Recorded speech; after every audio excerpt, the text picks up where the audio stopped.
လက်ရှိပေးပယ်သုံးနေတဲ့သူတွေမှာဂျုံပြရတတ်တဲ့ error လေးတွေအတွက် tips လေးတွေကိုဝေမျှပေးသွားပါမယ်ဗျ tips number 1 password မေ့သွားလို့ရှိရင်ဘယ်လိုလုပ်မလဲအဓိကကျွန်တော်တို့ app ဖွင့်ထားတဲ့ mail ကိုမမေးဖို့ပါပဲကျွန်တော်တို့ဖုန်းနဲ့အဲ့ဒီ mail ရှိနေဖို့ပါပဲ forget password နှိပ်လိုက်တဲ့အခါသူကဒီလိုပေါ်လာပြီးတော့ကျွန်တော်တို့ mail ကိုကုတ်ပို့ပါတယ်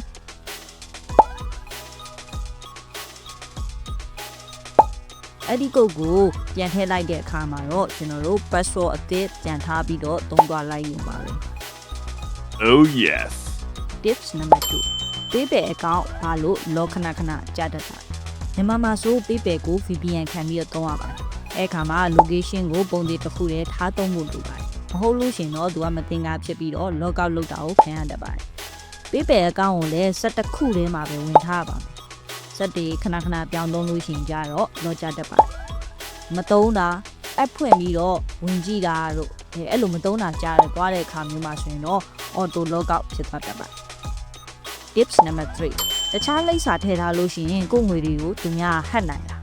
မဟတ်နိုင်ပါဘူးလိပ်စာကတခြားနိုင်ငံကလိပ်စာထည့်ထားလဲကျွန်တော်တို့မေး password ကိုတစ်ဖက်လူကမသိမချင်းဟတ်လို့မရပါဘူးငွေရလဲဒီအကောင့်နဲ့ကိုယ့်အကောင့်တွေကိုပဲဝင်ပါမယ်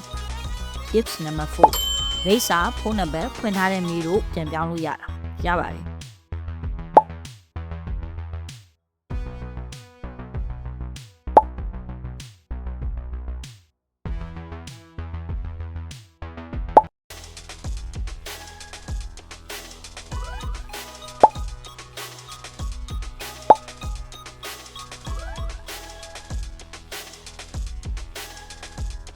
ဒီနေရာကနေသွားပြီးတော့ edit တို့ update တို့ကနေသွားပြောင်းလိုက်ရပါမယ်